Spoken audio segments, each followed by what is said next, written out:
Bugun sizlar bilan birgalikda yana bitta ajoyib Versus videoni ko'rib o'tamiz. Yonimda turgan o'sha ViewSonic 2K 180 Hz li model, ya'ni VX2756 2K Pro 2 va bu yoqda shunchaki bizni HTC G27 Edge 2. Xo'p, nima uchun ikkalasini solishtirmoqdamiz? Ikkalasi ham 2K, ikkalasi ham IPS va 180 Hz da ishlovchi.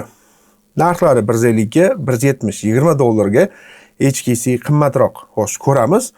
$20 qimmatligiga arziydimi, yo'qmi? Birinchi galda ikkalasini qadoq tarkibi bilan tanishadigan bo'lsak, ikkalasida ham kerakli bo'lgan podstavkasi, kabellari, hamma narsasi yetarli. Ya'ni ikkalasida ham DisplayPort bor. Shuning uchun ikkalasi ham bir ball olishi mumkin. Yetgancha bu ikkalasini ham biz obzor qilganmiz.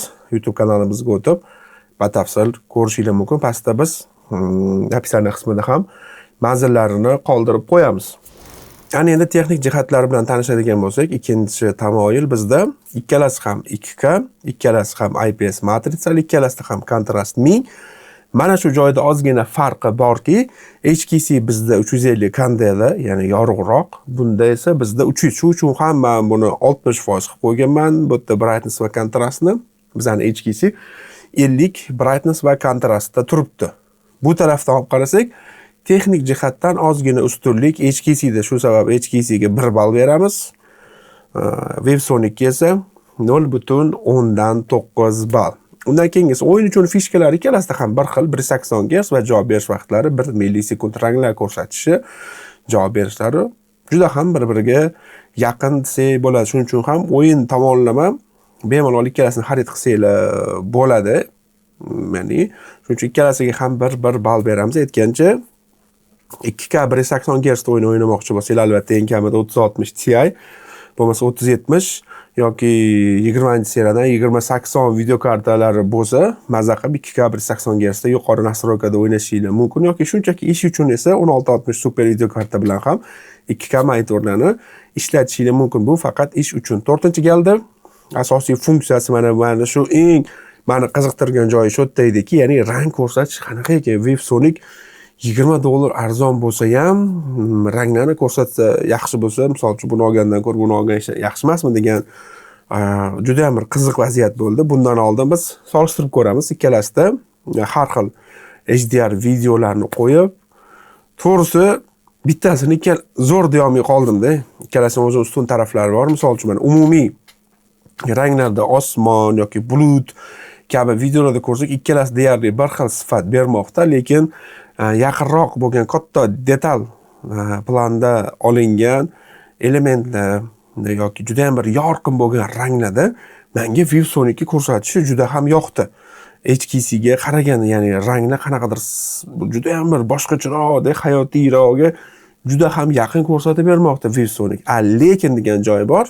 HTC ni o'tib ketadigan joyi oq va qora fonli kadrlarda, ya'ni misol uchun mana shu qush videosini ko'ramizmi yoki boshqa videolarni ko'rsak, misol uchun mana shu qush videosida ham nisbatan oqqa yaqinroq HTC bo'lib ko'rinmoqda, lekin hayotda ozgina farqi bor. Kamerasi bu ozgina farqni ham ancha kattalashtirib ko'rsatib bermoqda. Ya'ni oq rangni haqiqatan qora fondagi oq rangni HTC yaxshi ko'rsatib bermoqda ViewSonic'ga qaraganda, yoki umuman olganda mana shu oq fondagi malina kelib tushish kadriga e'tibor qaratadigan bo'lsak, haqiqatan oq rangni HTC yetkazib bermoqda.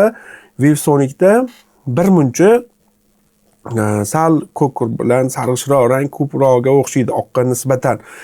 Lekin umumiy bulut videolarga qarasak yoki boshqa ko'proq atmosferadagi videolarga qarasak, HTC da buni men bilaman, ozgina saturation qo'shadigan funksiyasi bor. Ya'ni ranglarni sal bo'rtiribroq ko'rsatadi. Mana HTC da shunaqa joyi bor, lekin oq va qora rangda joylarni HTC yaxshi ko'rsatyapti. Umumiy yorqinroq kadrlar yoki rang-barang videolarni bizda ViewSonic zo'r ko'rsatib bermoqda. Ikkalasini ham men ancha yarqisini, brightnessni bir-biriga to'g'rilab qo'ygan taqdirimda ham baribir bizda HTC yorqinroq ko'rsatmoqda. Shu monitordagi matritsasi juda ham yorqin, sochli bo'lgani hisobiga, ViewSonic esa qanaqadir sal qaysidir ma'noda kinoshliroq, ya'ni yorqin bo'lmagan, lekin hamma ranglarni o'z maromida yetkazib bermoqda. Shu sabab rang taraflama men yo HTC zo'r yoki ViewSonic zo'r deyishga men sal ikkilanib qoldim. Sababi ViewSonic umumiy kadrlarda umumiy yorqinlikni zo'r ko'rsatib bermoqda. HTC esa qora fondagi yoki oq fondagi videolarni yaxshi yetkazib bermoqda. Shu taraflama men ikkalasini ham o'ziga yarasha ustun jihatlari bor deb o'ylayman. Va eng yakuniy 5-bizning xulosamiz va funksiyalar jihatdan albatta HTC o'tib ketadi. Sababi $20 farq bo'lgandan keyin birinchi galda eng asosiysi qulayligi uni bizda o'zimizcha yagona farqi ham shu, u podstavkasi ergonomik ekanligi, ya'ni tepa pastga tushib chiqadi, hattoki 90 gradusga aylantirib ham planshet rejimda ishlatishingiz mumkin. ViewSonic esa o'zgarmas, ya'ni tepa pastga tushib chiqmaydigan, aylanmaydigan podstavka. Shu taraflama ham o'zi $20 farq. Mana shunda desak bo'ladi o'zi podstavkasi hisobiga.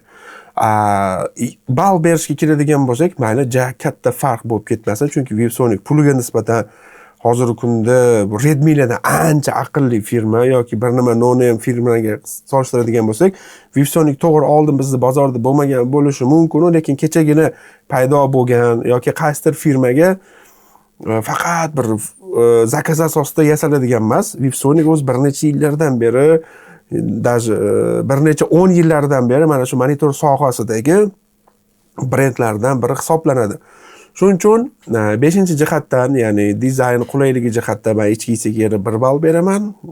ViewSonicga esa 0.9, ya'ni 0.8 bersak ham bo'lardi. Narx jihatdan e'tiborga olsak 0.9.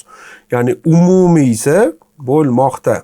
Rang ko'rsatishlar o'xshash, funksiya hamma narsasi bir-biriga juda yaqin.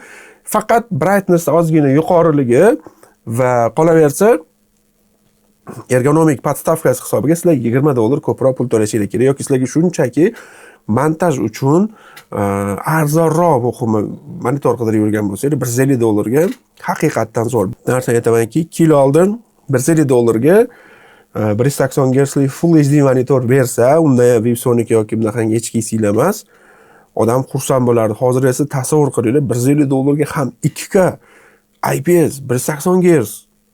Haqiqatdan bu juda ham zo'r. Agar siz ikkilanib turgan bo'lsangiz, Redmi'lar bilan solishtirib, ViewSonic ancha-muncha rang ko'rsatishlari bo'yicha aqlli. Marhamat, shu monitorlarni solishtirish haqida qisqa videoim shulardan iborat edi. Eng muhimi esa ViewSonic yoqqanmi, HTC yoqdimi sizga? Ikkalasini ham albatta G-Store do'konlari orqali xarid qilishingiz mumkin. Umumiy olganda menga ikkalasi ham yoqdi. Ikkalasini ham o'ziga yarasha qulay taraflari bor. Podstavka muhim bo'lmasa, sizlarga bemalol mana shu monitorni xarid qilishingiz mumkin.